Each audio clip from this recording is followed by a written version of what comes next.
great. That's awesome music from Buckfast Superbee. That's a classic. That's actually Kevin's band. He was in once. Yep. And you're going to be on tour again? Or well, no, actually, we're playing Getting the band back together? Totally. We're actually... I always wanted to say I know. And we're going to be playing the Casbah here in San Diego at the end of April. It's going to be April 30th. Okay. And we're playing with some good friends, the Furious Four, and Pyramid Lakes. And then there's somebody that's going to be in the Atari Lounge, and I'm not sure how to pronounce the name of that band, but there's going to be somebody great.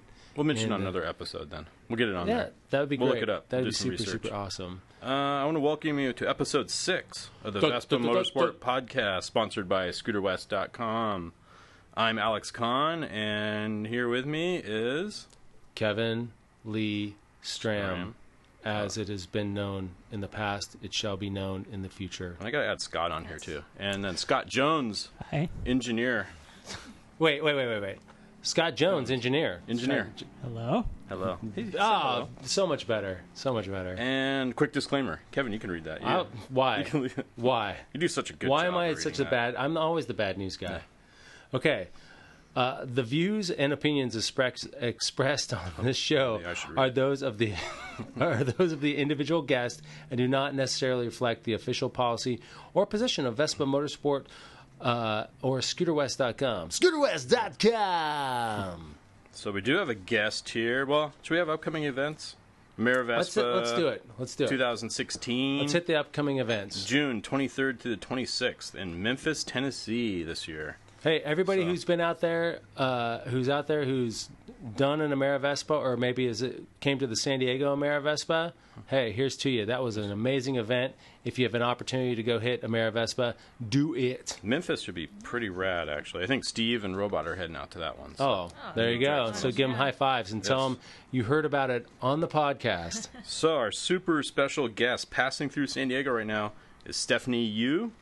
Right, and she's been scoot touring for almost 2 years now.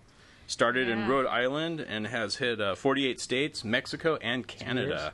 Yep. Yeah, she's almost been on the road, almost on the road for 2 years now. In a couple months. We had to put together this quick podcast to have her on because it was just so amazing. Yeah. Literally, you stopped in the shop this morning, and we put it together today. Yeah, that's what we do. That's what we do for our customers. That's what we do for our friends, especially when there's somebody special like you coming through town. So rad. So, Alex, you have some I got a couple pointed of questions. Yes. How did you first get into scootering, actually, or scooters? Trying to think of a quick way to say it. I was bicycling around Providence, and it wasn't quite enough because winters are pretty rough, but he didn't want a car. I think I lived on a main thoroughfare, and the scooter shop at the time would have been Java Speed. They do Wednesday night rides. Yeah, I've heard of them. Blast by my old apartment. And cool. What year? How long ago was this? This was... they went by... I moved there 2007, maybe? All right. Yeah, so I looked out and was 9 years ago. Okay. I could do that. I don't want a car, but I could do that. Yeah. And then fast forward 2 years before, that was the end of Java Speed, and I scooped up one of their Buddy 50s. Oh, wow. Okay. Cool. And that's what I started with. Nice. Okay. I met those Java Speed guys out in Wisconsin. They sent a bunch of people out there to kind of like, I don't know, drink the dealer training and dealer stuff. training, drink the Kool-Aid. Drink the Kool-Aid, baby. Yeah. You know. And so, cool. You're a little Buddy 50 person. Yep, that's what I started with. Cool. And that's what you're on today. That would everybody. Be amazing. 48 states on a Buddy 50. That would be awesome. Yeah. That would be pretty. That'd be even more impressive. So, what scooter do you have now? Actually, I have a 2009 GTS 250. All right, cool. So after the 50, and you have a few miles on there. I take it, right? 56,000. That's right now. pretty good. That's pretty awesome. In the context of the high mileage bikes that we have here in the San Diego area, you would rank. You'd be either number 2 or number 3, the highest mileage, the highest mileage, and you would be the closest one to the illustrious Karen Schneider's all-time record of she's well over 60,000 miles on her bike. Wow. Yeah. Okay. She was one I was telling you about. She's actually driven cross country a few times. And We'll have her in here, and and then you'll have an opportunity to hear that podcast, and then you guys can arm wrestle. It'll be cool. So, what's inspired you to do this epic journey here? So you've hit 48 states and Mexico and states, Canada. A little bit of Baja and a little bit. I went up to Toronto. Okay. I took a separate trip up to Ottawa before. Wow. I don't really know. What I think it was time. you? It was time to get out of Rhode Island. Were you like just in a dead end job and you're just like? I'm done, no, I really like riding. Yeah. Okay. That's so cool. that does work out. Yeah. And I think I'd found a bunch of ride reports online for extended overland travel. Scootouring. Yeah. Or just like any sort of a lot of adventure riding. Okay. Right. Especially like small displacement adventure riding. Right.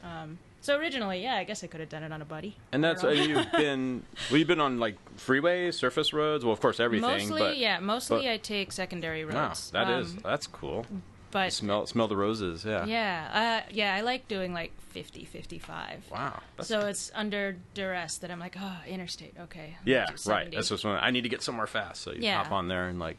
But otherwise, you're normally on the surface streets and. Yeah, that's what I like. Which is actually more. that's more of challenging navigating too, actually, because. A little bit. A lot of those like dead end or turn into something else and change names. And this and that. I've had roads that like they don't match up to the GPS either. Right. It's like that's this totally. shows us in a lake. Yeah, exactly. Or like that's definitely dirt. That's not really a road. That's not. This is definitely not a road anymore. Yeah. And no trespassing signs and some farmer with a shotgun pointed at you.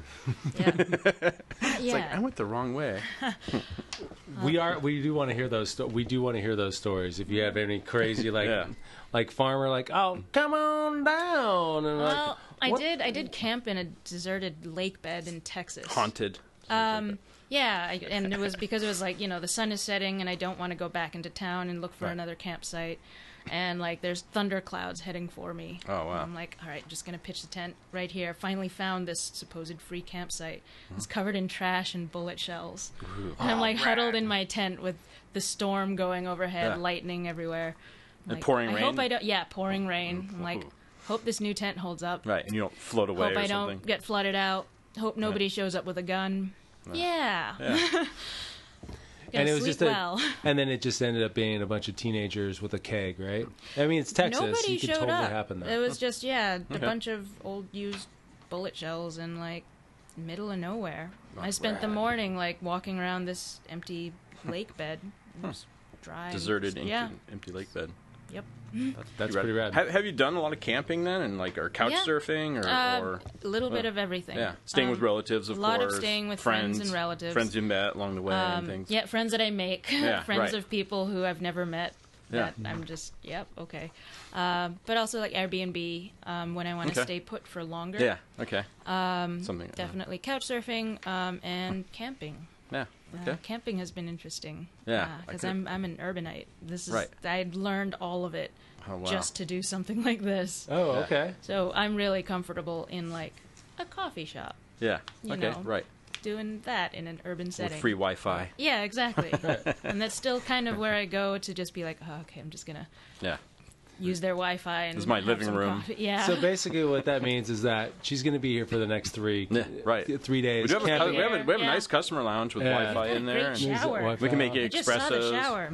Yeah, you can use the shower if you want there. Or we do have our bathroom actually does have a shower in there. So we've had some people use it like on long rides and stuff. They've actually stopped in. She could sleep up in the server room. Oh yeah, if you don't mind cockroaches, then okay. Come on, it is air conditioned. It'll be the quiet hum of fans. Yeah, it is. It's like white noise. It's nice. Yeah, puts you right to sleep. And believe it or not, everybody naps there, given the opportunity. Because sometimes we have pulled the all-nighters where it's like, oh, we got to get this ready, got to get that done, and I'll come in and I'll be like, what? When did you guys go home last night? And they're like, I'm going home in half an hour. It's like, it's 11 o'clock in the morning. What are you doing? It's usually Steve or Robot like doing that. Yeah, pulling the all-nighters, getting stuff ready to go. Yeah, it takes a lot of time to go home, Yeah. Shower and stuff. Dumb. Yeah. Home is dumb. So you've been all these places. Where are you planning still to go, or right. And you made a point to hit every state. Like some of them you just barely touched, or you went in there. Yeah, I kind of. I just rode mark it like off your 7 miles in Nebraska. Yeah, okay. That's kind of. I've got the photo. Ooh, I've got the photo with the sign. Right. Come on, Stephanie, take it easy. Take it easy. The photo with it, just made it right in there. Ooh. Well, there's one with the 4 corners too, where you can kind of hit like. Yeah, did you do that? No, it was gonna take an extra day to get out to get there. I'm like, it's not really. Yeah. It's totally worth it. But I'm riding. This is a little marker I'm riding on the through ground. those states. Have you ever gone to the 4 Corners? No. I would kind of still funny. like to. Yeah. It's really funny Isn't because it is one of those things where you go out there and there's just this mark in the dirt that says, "Oh, this is where the 4 corners of the states." Yeah, and you just lay down on this big thing of cement and you just one foot limb in every exactly every just state. exactly just right I think there. I did. I've got one. I Nice. got one of those. Texarkana. So I parked it. So like one wheel was in Texas. Wait, is this Yeah. Texas? Yeah. Yeah, Texas and Arkansas. Is it Yep, that's it. Yeah, Yeah. that's cool. Yeah, there are a lot of state lines that are also like over bridges. I don't really get to do anything cool. Right. It's like, I can't stop here. There you are. Yeah, and sometimes there's barely a sign even. Like, I guess I'm in another state. The road changes or something. Yep. Different it's like, different maintenance. It's not Caltrans. This road is crappier. Yeah. Right. Or this one's nicer. Okay, so I've been on tour, and have you going across, say, through the corn-rich states, you know, where they have all that corn and ethanol money, and then dropping into a state like Oklahoma, corn syrup money, right?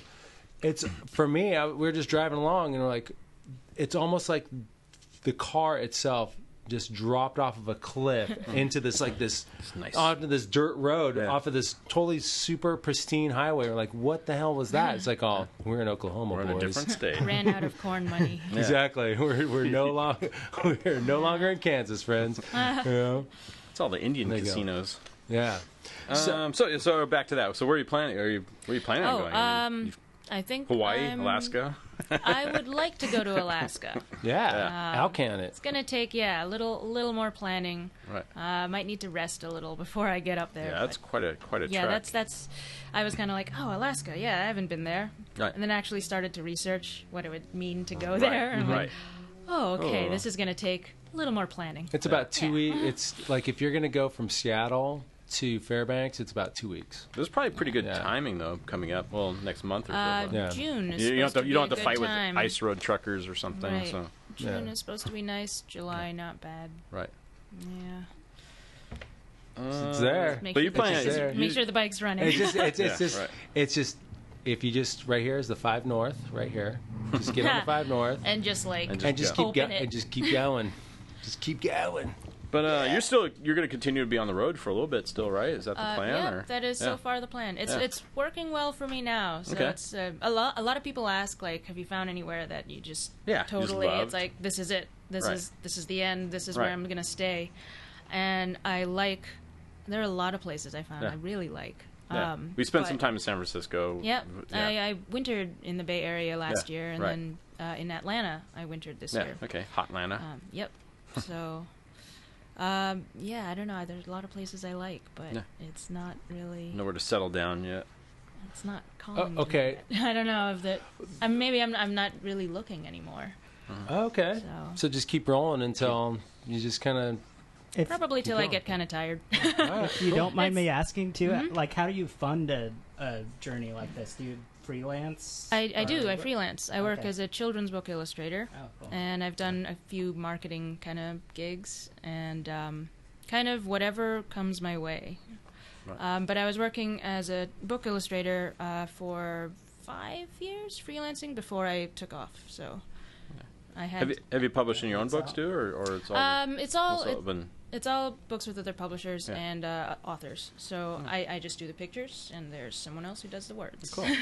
Any titles you want to mention at all, or people can check the it one out? that just came out March. Oh my gosh, that would not be just came out. That's almost a year ago. Almost a That year is ago a now. year ago. March 2015. Okay.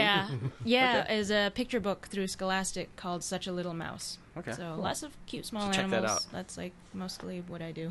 Do you happen to have the ISBN number available? Maybe we could look that up real quick. Amazon. How about for yourself? You have a blog yourself? Or I you do have keep a blog myself. website. If someone wants to hire you to illustrate Yes, their book. my blog, if you look up 250superhero.blogspot.com. Oh, cool. Right. When I left on May 4th of 2014, I did a drawing for every day I was on the road until I hit Lubeck, Maine. So the original plan was that this would go 4 months. Yeah.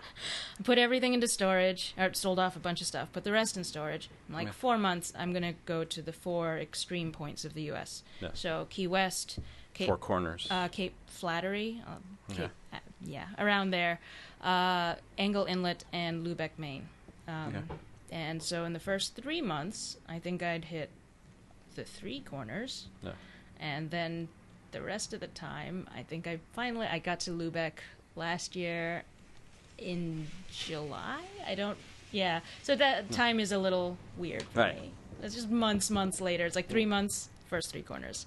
Like 14, I don't know how many months. Yeah. Sometime I was kind of like, I should probably get to Maine. Yeah. Yeah, just so I can stop doing I was doing a Right. drawing for every day. Well, see, that could be until that could be a Lubeck. book I had, right there. You know. over 400 drawings Well, on that'd the be a big blog book. now. Yeah. Yeah, that would make super thick Yeah. book. We could take out the best and do like a whole little story or something. Yeah. Put Maybe, something 2 per together. page, break Yeah. it into 4 volumes. Right. Wow. The 4th volume being like the hugest one. I don't know. Yeah. Because you're doing each individual Each journey corner, to yeah. each of those corners. So That's yeah, wild. sometime between the 3rd and 4th corner, it was just like, nah, I'll just keep going. Wow. Somehow Baja found its way between Yeah. Cape Flattery and Maine. Well, you said you had to travel during the winter. You have to go south because Yeah. it get Yeah. warmer. So how'd you like Baja? Oh, it was beautiful. Isn't it? I'm so glad I went. Yeah, Yeah, both Steve, Robot, Scott's done some pretty good distance. Yeah, amazing. he went to Cabo. Yeah. I've been to. No, I didn't I've go been to to one Cabo. camping trip down there. No? I went on the. You went to City. Mexico City. Oh, you went on the big You went Mexico on- City one. Yeah, he went. Oh, I'm That would sorry. be- You did the real one. Yeah, did it right, Yeah, Kevin. I didn't go to Cabo. Cabo's for wimps. We almost went to Cabo though. Yeah. We were in La Paz, and then we went Oh, okay. across. That is Yeah, pretty don't amazing. go there next. I No, was yeah, joking, yeah. because my first long trip on the GTS was to DC. Okay. And then the next long trip, because, now I'm like, okay, I got some things worked out. Yeah. Oh, I found a rally in Ottawa, the Curd Rally. So I rode it to Ottawa, and that was my first solo camping on the scooter experience. So clearly, what other capital in North America is left? Right. I should go to Mexico City. Yeah. Yeah. Right. Yeah. Right. Do that. Well, they can definitely give you some advice for that, like Robot and Steve and Yeah. even Scott probably has some. If you do end up heading that It's far a down. complete Yeah. opposite direction of Do Alaska. you actually end up like camping down there and stuff too, and like pitch a in tent, or Baja, you find probably a cheap hotel or I've mostly found hostels, there's- cheap hotels, and Yeah. I camped in Portecitos for 2 nights. It's Okay. a really beautiful place to camp. yeah, cool. That's pretty awesome. Yeah. How has the scooter performed all this time? Like It's been really great. yeah. I've been waiting for something to happen. right, right. And With it's like 56,000 miles. Yeah. it Well, you just- said it it's just been burning wears through- burning a little oil. yeah, it And vaporizes oil. It just wears through parts. This is yeah, the third, tires of course. Yeah, tires, quite a bit. belts, variators. Right. This is the 3rd speedo cable. So wow, there okay. are maybe 150 unaccounted for miles. Oh, Yeah. well then, Okay. Yeah. this interview is over. You're a This fraud. is wrong. Can you tell us too? Like, have you made any modifications and stuff for doing the long touring and Just Like for for luggage comfort. and- So yeah, just for luggage and for a 12-volt outlet charger. Okay. Right. So nothing really major. And you're carrying all your stuff with you, like Yep. all your change of clothes and Yep. sleeping tent, everything. Although I Yeah. do a lot of it's possible because I ship things to friends too. Okay, right. So you have it waiting for you. originally when I thought this would be 4 months, I Yeah. didn't have winter gear. I Right, didn't oh, have. yeah. I have heated gloves and I have Right. a way to hook it up. And that's the only heated app I run. Oh, okay. So I don't think it can support anything else. Right. Everything else has been like long underwear. Yeah. Oh, okay. Thermal. And long underwear and hot coffee. Yeah. Get you a long way. Because you've probably hit some like pretty cold like driving. Like, yeah. especially- Well, I also in Rhode Island I never owned a car. Okay. So right. So you're driving a Buddy 50 year round. Yep. I got Almost. I got the Kawasaki. A 550 Kawasaki shortly after the Buddy. Okay. Because I'm like, yes, I want to go. I want to go farther. I want Right. to go faster. Right. Immediately did all the wrong things because I just took the interstates and was like, this is really boring. Yes. Right. So the GTS was kind of a compromise that also like the Kawasaki was heavy. I knew Right. like if I put Kinda a more bunch cumbersome. of gear on this, I'm like, Right. how am I going to pick this up if If something falls happens? over, Yeah, trying and to back it out of a driveway or something. yeah, I actually struggle to back up the GTS because I'm short. Yeah, right. My legs don't really. How touch tall? so How well. tall are you? Actually, 5'3". 5'3". Yeah. Just for our listeners out there. Well, Yeah, so she's 6'2" on the inside, though. Hey, Pretty that's much. how tall I am, and that's Yeah. the same bike I drive. Yeah. yeah, exactly. I'm really comfortable with it now. I know Yeah. like I don't quite flat foot, but Right. I can back it up. You just hop off and you push it with your butt. Yeah. and There you whatever. go. Use, Yeah. use leverage. Yeah, Cool. with the legs. I have one other little question on here. What, if you can even think of it, the one coolest single thing that's happened to you on this almost 2-year journey? I wish I could single that out. Yeah. I don't know. You probably have. Yeah. You can't. How about like a couple key ones or something? I don't know, something super amazing. You're just I like- stayed with besides it being on this podcast. Well, obviously, highlight right now. Rad. It's just been tops.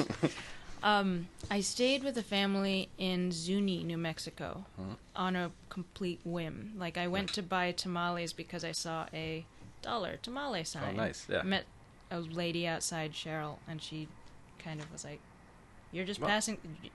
There's like traditional dancings tonight. Do you want to stay over?" I'm like, "Really? Okay." Okay. And pretty so rough. yeah, totally stayed up and watched. Got a tour of the old town, and Yeah. I got to see their life, and that was completely unexpected. That's an Indian Never- reservation, or Yep. yeah, Mhm. cool. That's rad. That is cool. Yeah. Yeah. Yeah. That was pretty awesome. Yeah, I meant to do like 200 some miles that day. I think I did like 70. Yeah. And was like, tamale stop. Tamales and Oh, dancing. Tamales and dancing Tamales and staying up till and 2. Indian Yeah. culture. Yeah. To get some peyote or what is it? That's for another podcast for another day. Absolutely. Yeah. But yeah, and also just like really beautiful driving. Find your spirit animal. It's Yeah. obviously the eagle. Duh. So Stephanie, thank you so much for sharing all do this you have with any me. last comments? Or Yeah. anything? Yeah. I don't know. No, like how long do you plan on being here for until the end of the week, basically, and then you're going to be heading up to San Francisco. So, Yep. And then after San Francisco, because we know where you're going to go from San Francisco, are you going to continue north, or are you going to continue? Are you going to go east from there and kind of hit Reno and go into Nevada that way? I think I'll keep going north. Okay. It's a little Maybe. cold still right Right. now. Yeah, going over the stall, pass. yeah, take and your stuff like that time. to get into They're Reno. they're people I'd like to meet, but it's a little early in the year for up there. Okay. We'll see. Okay. Yeah. Got it. All right. So speaking of Baja and all this other stuff, Traveling, yeah. we've got our got Baja Bound Our product stuff. review here. Product review. Let's go. So that's the music that we have for product review. Product review. Let's go. It is the HET 50 MX, and there's like, of course, different sizes for it, everywhere from extra small to double extra large. We actually did a special buyout on these things. Bought like their entire stock. So we got- Wow. Ooh. So We really love them. We're so close to the border. Yeah. Everyone here is eventually Baja bound. If you're down here in San Diego way, Makes sense. a cool. really It's- nice. Wow, yeah. Yeah. Exactly. Look at that. pretty It's cool. cool, like Italian colors, even though it's Mexico. But Yeah. But yeah. So we got these things. Originally, they're like $90. We got them for $44.99 right now. Yeah. We got all the sizes, Yeah, good but- selection. If you look at the inside, God bless it. Stupid microphones. Oh, in here. the Take way. I got take it easy. I got the inside's a washable, removable, ultra suede it out. inner comfort padding. Wow. So this can actually be removed and clean. It's also moisture wicking. Moisture So, wicking. Yeah. Which my, is my helmet ultra- liner it's is ultra suede. removable and It's- cleanable, and I still have It is not real leather. It, is, it really feels gross. like real leather, but it's not real leather. Yeah. So, So lightweight, advanced ABS shell, retro paint. Yeah. Washable, removable inner cover and inside. Removable sun visor. Yeah, so this comes off. DOT approved. I'm not sure about the Mexican DOT approved though, but they have been tested in Mexico quite a bit. Oh yeah. Of course, this is the. Cool. These are made famous by Steve and his crew, who use them. Use this very helmet on their numerous Mexico trips. Yeah. So. I like this, and also it's got the extra one for like old school. Like old school goggles or something? No, this one is for like old school. A little mask. Yeah, old school BMX or motocross face guard, and we also have the bubble goggles or the large bubble shield that fits on bubble there, shield and, like, tinted and clear, exactly. and Those mirrored ones too, smoked ones, and it's a really nice fit too. It's not a I think funky practically fit, everyone here at the shop has bought one of those, and they all love it. Like TC wears it daily; it's like his favorite helmet. Cool. And they're good stuff. Pretty round fit as opposed to exactly. Yeah, I think so. It's kind of your traditional. It may run a little small, but they seem to fit pretty well. So so we're gonna give away a couple of these actually. What on the? Yeah, the first two people that post on the Vespa Motorsport Facebook under episode 6 podcast. Episode 6. And you want to read the statement there? Episode 6. There's no tricks with episode 6. I changed it a little bit. Oh, wow. A little different statement. All right, here's your statement, everybody. Write it down. I like the Get ready to start your typing. Get your typing fingers warmed up. I watched the Vespa Motorsport podcast on YouTube. Yes, because it's also available on YouTube, so it may not be that exciting watching us sitting around here and twiddle our thumbs and stuff, but we have a lot of YouTube subscribers, and it's a good way to check it out. Cool. So, well, Stephanie, it's amazing. Your story, it's great pretty to be super. here. It's really incredible, actually. So cool. So, your blog, what is it? Does it have once again? URL blog for style. Blog 250 superhero. 250superhero.com. Blogspot.com. Blogspot.com. Okay. Yeah. I should really just get 250 superhero at blogspot.com. It started off as a joke because it was originally someone said I was like the 50cc superhero. Oh. And I had the buddy. Got it. So, but now it sounds kind of like inflated, but That's fine. We'll like post the URL. Yeah, we can do that on the YouTube and have a link to it and stuff too. So. All right. Well, thanks again. Yeah. Thanks so much. Totally. For all right. Let's. in. Hey, listen, everybody out there listening to the podcast. Thanks so much. We've got some more coming down the road here. We've got more interviews coming. They can subscribe on iTunes and also on SoundCloud, and of course watch it on YouTube. Yep. So. All that fun stuff. All that fun stuff. So, enjoy the ride, everybody. Yeah. Thanks, Stephanie. The ride. Thanks, Alex. Stephanie. Yeah. Thanks, Scott. Yeah. Cue the music. Cue the music. Buckfast Super Bee on the way out. Yeah, there we go.